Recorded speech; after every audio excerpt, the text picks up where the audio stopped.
Hey guys, here's Natalia, and here is another video from non-native speakers where I'm going to share practical recommendations for non-native speakers to improve their business presentation skills in the English language.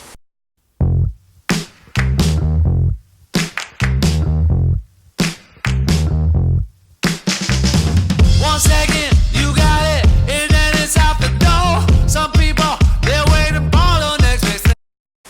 I am a non-native speaker myself. My first language is Russian, and I have to present a lot for business in a second language. I used to present in German as well, which is my third language, but today this video is going to be about English only. I have seen a lot of videos, and actually I have heard a lot of advice from native speakers who were giving advice to non-native speakers on how to do presentations and how to deliver their messages across. Now here's what you need to do. And honestly, with all due respect, I find this advice pointless and useless because these people who don't speak a second language, who only speak one language, don't know what it feels like to stand in front of an audience where you cannot read the feedback from people. You cannot read their faces because they speak a different language, because the cultural background is so different from yours. They don't know what it feels like to be receiving questions from people and to understand that you can hear only half of those questions and the other half you simply have to guess because you really honestly don't understand. Maybe because you don't know this word, or maybe because you're so nervous and anxious that you actually don't even hear what people tell you, or because you simply do not expect this question in this context with this particular accent. So let's say if you're learning English from an American teacher and you're used to communicating with Americans, and then suddenly a boss from New Zealand arrives or a colleague from Scotland joins a meeting, usually people get lost. Where was I? And they feel frustrated. So we can learn from native speakers to sound more English. We can learn from them to choose proper words and word combinations. But unfortunately, I don't see how we can learn to deliver our message across, how to be more confident in a second language. Because all they can teach us is how to do it in their first language, because this is their first language. And for us, it's a second language. Public speaking in itself is quite a challenging experience for most people. It doesn't matter if you present in your first language or your second language. But when you present in a second language and when a lot is at stake, what I mean by a lot is at stake is that sometimes in business, your bonus depends on your presentation, or you need to get the approval of the budget, and it depends on whether you can convince people or not, right? Sometimes your promotion depends on your public speaking skills or your future in this particular company. When a lot is at stake, and when we speak about business, and when your colleagues and bosses and everybody in the audience speaks a different language than your first language, here we talk about additional challenges. What's the challenge? My point is that public speaking is an art, and it's very difficult and it's stressful for most people. But public speaking in a second language, it's even more stressful. So this video is for those people who do it every day, who struggle to do it better every day. And I've done it myself, believe me, many times, and I keep doing it today. And I want to share the things that work. This video is going to be in two parts. The first part of the video is going to be about the reasons why it's so difficult for non-native speakers. And maybe you can relate to those reasons. Please feel free to comment and tell me what you relate to. And the second part of the video is going to be about practical recommendations, what non-native speakers can do to improve their level of confidence when they present in a second language. So let's get started. Reason number one, confidence. Many people tell me that their level of confidence in front of an audience when they have to present in English directly depends on their level of English. Depends on the level of how well they speak English. My English very good. And on the one hand, I can understand it. It's absolutely true. If you're not sure if your level of English is enough to present in front of this audience, you will feel not confident, absolutely. On the other hand, I see it so often. People with a really good command of the English language suddenly lose all their confidence when they have to stand in front of an English-speaking audience.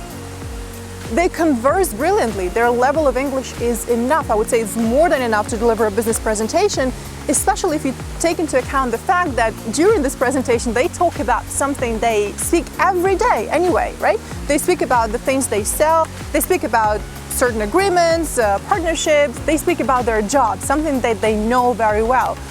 And they know all the vocabulary required for that. But suddenly, when they have to present in front of their foreign colleagues or bosses, they feel very frustrated and they lose all their confidence.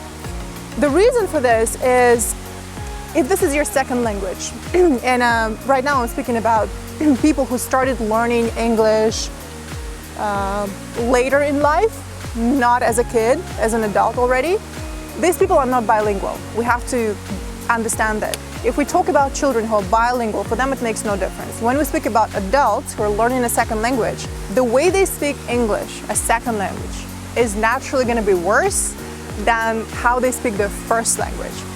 And the people, let's say, I work with are very intelligent people. They're very smart. Pretty smart, huh? They usually have top positions in the company. And when they present in English, a lot is at stake, and most importantly, their reputation in front of their colleagues and in front of their clients. So what throws people out of the water is the fact that they can present anything they want in their first language, and the level of Russian or whatever their first language is very high. So when they have to go at least one level down, So it's so close to my own level. to make their speech more simple, simply because they don't have enough vocabulary and simply because they have less experience presenting in English in their second language. When this happens, people feel like they go 10 levels down, but in fact they've only gone 1, 2, well, maximum 3 levels down. But it feels like their speech becomes primitive and they feel frustrated because they cannot express themselves as beautifully as they want.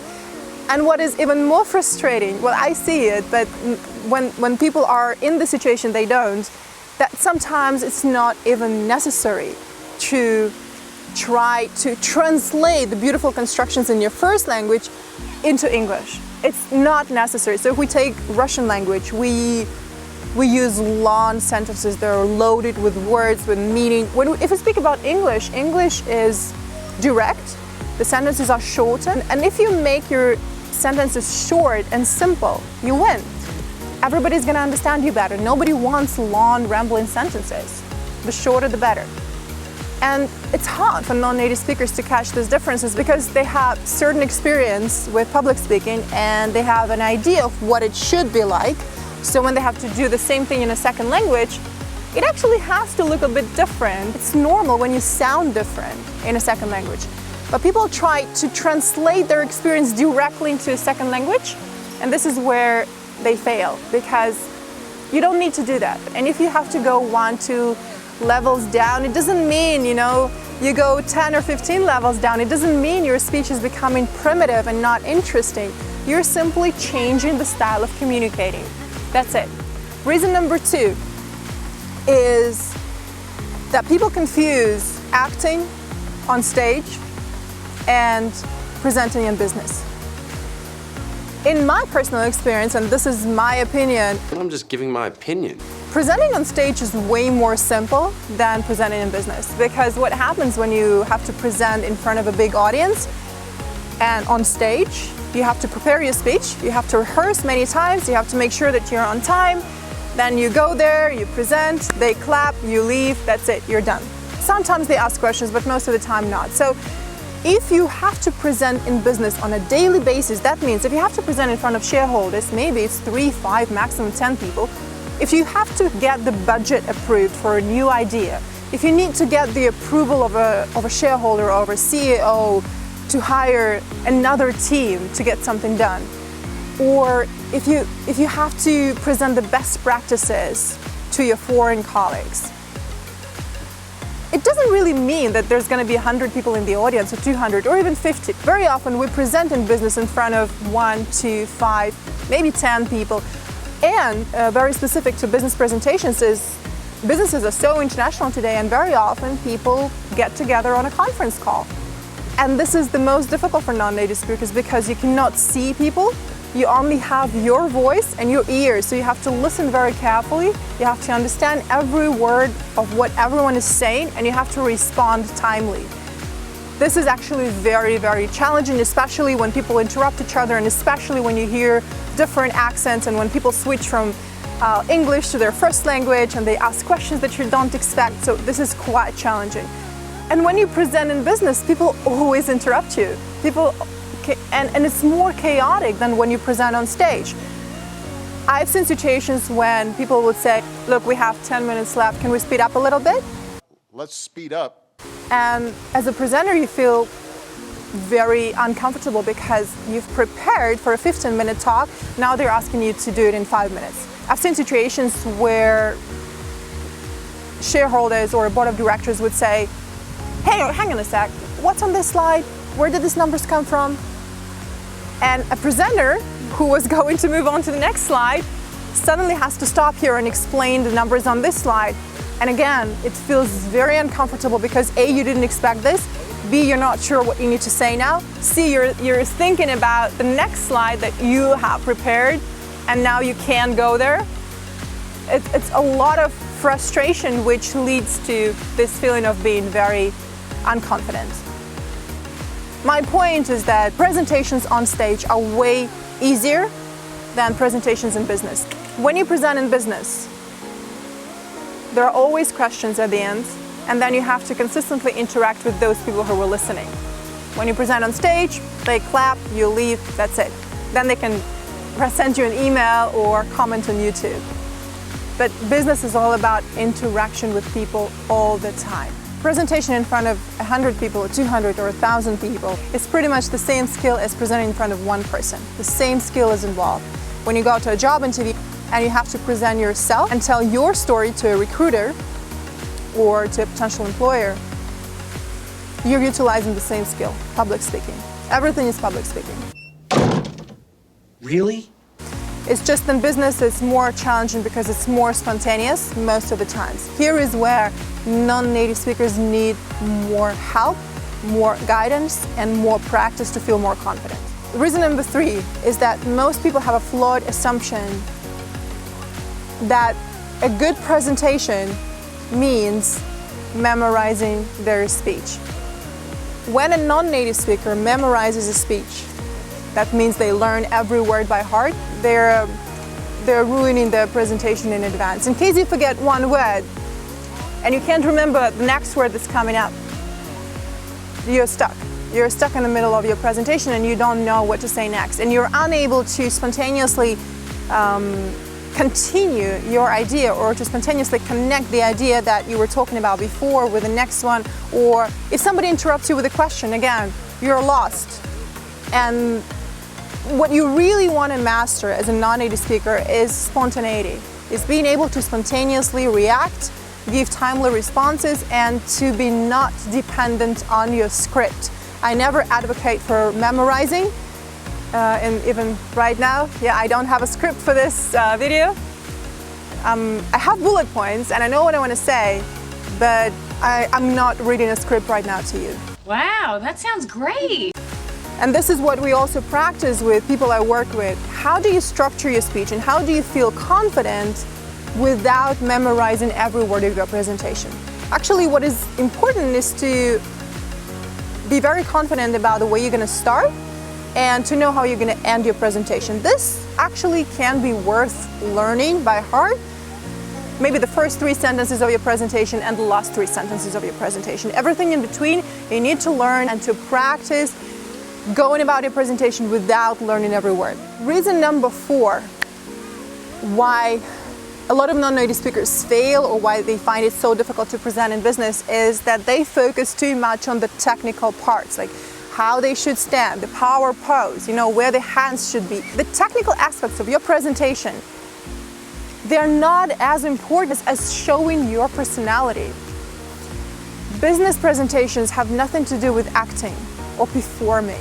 Nothing, absolutely. So when you focus on the technical aspects of your presentations, how you stand, how you move your hands, and where you look, or when you focus too much on working with your vocal cords. You're trying to copy someone most of the time.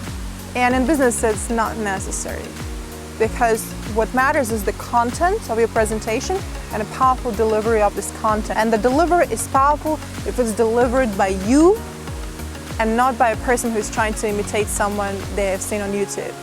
What is most important for non-native speakers is to find their personal presentation style and to consistently develop their own individual presentation style.